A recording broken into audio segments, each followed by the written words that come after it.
História da escola dominical no Brasil.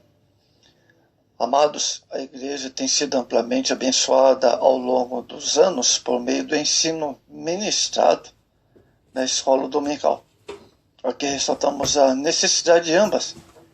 A escola dominical como parte da igreja e da família, caminharem juntas na promoção e interação do culto divino na vida cristã, orientada pelo Espírito Santo.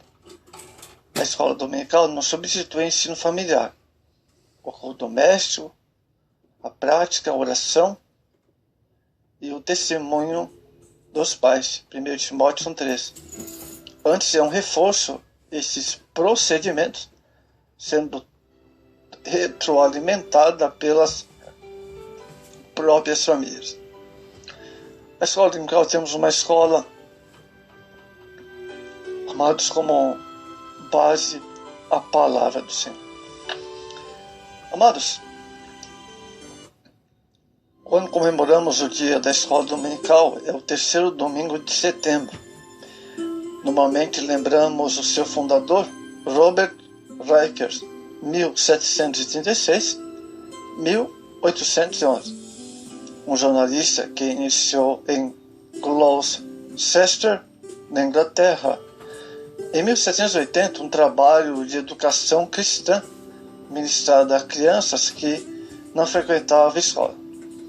Apesar de tentativas anteriores, a ele devemos o início sistemático dessa escola tão singular que se espalhou rapidamente por toda a Inglaterra.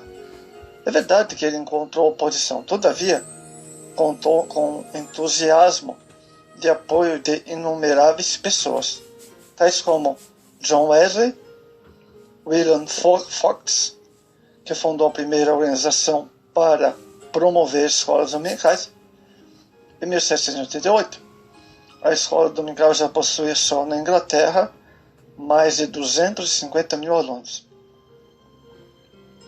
Quando os primeiros missionários protestantes começaram a chegar no Brasil, o movimento das escolas dominicais já estava firmado na Inglaterra, tendo também se tomado muito forte nos Estados Unidos. Isso explica parcialmente porque, desde o trabalho ter sido longo e implantado no Brasil, muitas vezes até mesmo antes de se estabelecer formalmente o culto público. Vamos ver agora como a escola dominical surgiu no Brasil. Primeiro, os metodistas, que são os pioneiros.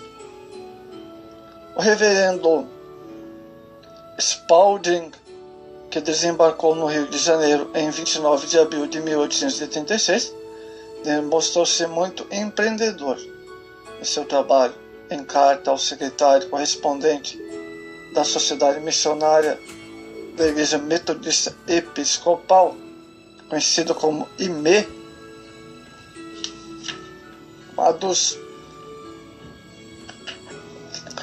datado de 5 de 5 de 1836, menciona que já organizaram uma pequena escola dominical como grupo de metodistas que o reverendo Pitts reunira.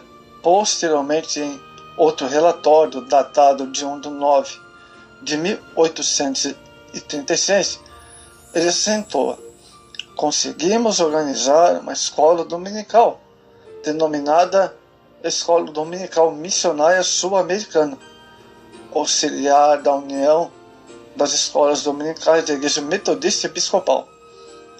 Mais de 40 crianças e jovens se tornaram interessados nela. Está dividida em 8 classes, com 4 professores e 4 professoras. Nós nos reunimos às 16h30 aos domingos. Temos 2 classes de pessoas que falam inglês e outra português. Atualmente, parece muito interessado e ansiosos para aprender. Bom, amados, desta forma, baseado nos documentos que temos, podemos afirmar que a primeira escola dominical dirigida no Brasil por um português foi organizada no dia 1 de 5 de 1886. Destacamos a existência de classes de pessoas em um país ainda que era escravocrata. Mesmo o trabalho tendo sido bem iniciado, teve curta duração. A missão metodista, por diversas razões, encerrou sua atividade no Brasil em 1841. O reverendo Spalding retornou aos Estados Unidos. Vejamos agora os congregacionais, uma escola definitiva. O médico e pastor escocês Robert Reid Cowley, nascido em 1809, e sua esposa Sarah Poulton Cowley, nascida em 1825, aqui chegaram em 1855. A escola dominical foi inaugurada pelo casal em 19 de 8 de 1855. Passado 2 ou 3 domingos, a escola dominical passou a funcionar como uma classe de crianças e outra de adultos, sendo essa dirigida pelo reverendo Cowley, constatando alunos também escravos. As classes da escola dominical continuaram a funcionar apesar de muitas dificuldades, tais como os maus caminhos em ocasiões de grandes chuvas, doenças, distrações sociais, festas religiosas, visitas de domingo e mais tarde as ausências da amável professora quando acompanhava o seu marido ao rio para animar os irmãos que tinham as suas reuniões no bairro da Saúde. Não se dispõe de todos os dados estatísticos de matrícula e frequência desta incipiente escola dominical. Temos apenas algumas informações esparsas que nos revelam o seu crescimento constante. Em 11 de 5 de 1856, a senhora Cowley começou a ler a Bíblia em português, algumas crianças e as duas de suas criadas alemãs. No mesmo ano, as reuniões passaram a ser realizadas em português, inglês e alemão. No dia 8 de 6 de 1856, além da presença de adultos, a escola dominical contava com 10 crianças. Em 1 de 7 de 1856, há registro de 13 alunos presentes. Num domingo de setembro, compareceram 17 alunos. A partir de outubro, a frequência média passou a ser de 20 a 25 alunos, às vezes aumentando. Uma aluna dessa época, Christian Fernandes Braga, avó da famosa historiadora Henriqueta Rosa Fernandes Braga, mais tarde, em 1917, relembraria com indisfarçável definição de sua infância quando estudou com Sarah Cowley. Diz o seguinte seu relato: quando tinha a idade de 7 anos, em 1856, frequentava a classe bíblica do Dr. Robert Reid Cowley, em Petrópolis, em sua chácara, a rua Joinville, hoje Ipiranga. Reuniu-se ali 2 a 3 a 4 horas da tarde, aos domingos para o estudo da Bíblia. Sentados em volta de uma mesa grande na sala de jantar, cerca de 30 a 40 alemães, meninos e meninas, em sua maioria, cada um trazendo o seu Novo Testamento. Quem levasse decorado 3 versículos recebia um cartãozinho com um texto bíblico. Quem conseguisse adquirir 10 cartãozinhos recebia um cartão maior. E quem conseguiria 3 maiores recebia um livro. Em todas as reuniões cantavam-se hinos. À saída encontrávamos os que tinham para estudo bíblico em português. Esses eram em menor número. Após o estudo em português, reuniu-se a classe inglesa. Deve-se notar que a classe alemã era mais numerosa, pois a língua alemã era muito comum em Petrópolis. Naquele tempo, tanto o Dr. Calley com a sua esposa. A Sra. Calley falava bem esse idioma. Calley só matriculava alunos de 8 anos para cima, e no entanto foi matriculada antes dessa idade, devido à minha persistência, porque sabia diversos capítulos de cor.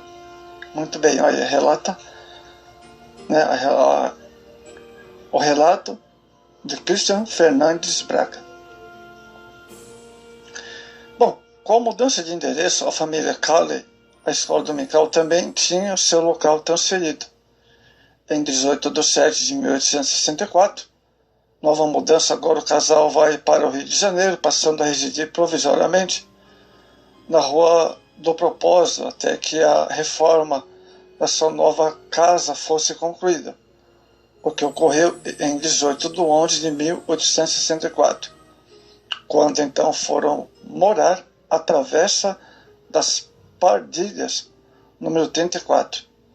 Nessa residência, a escola dominical continuou funcionando na sala de jantar.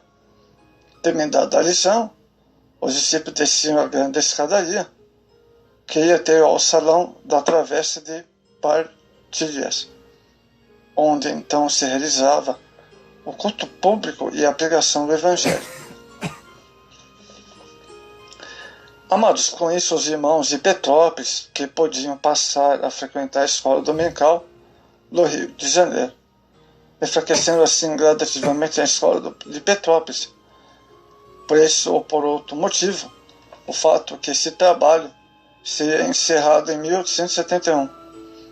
No jornal O Cristão, órgão da União Evangélica Congregacional do Brasil e de Portugal, de 15 de agosto de 1927, na página 7, encontramos o desabafo de alguém que subscrevia ao seu artigo com as iniciais A e A, lamentando pelo término do trabalho em Petrópolis, ao mesmo tempo que estimulava sua igreja a reiniciar a obra evangélica naquela cidade. Concluindo parte desse estudo, amados, podemos observar que a escola dominical organizada por o casal Robert Calley se caracterizou pela preocupação de ensinar a Bíblia e nos evangélicos. Recordemos o testemunho de sua antiga aluna, amados irmãos.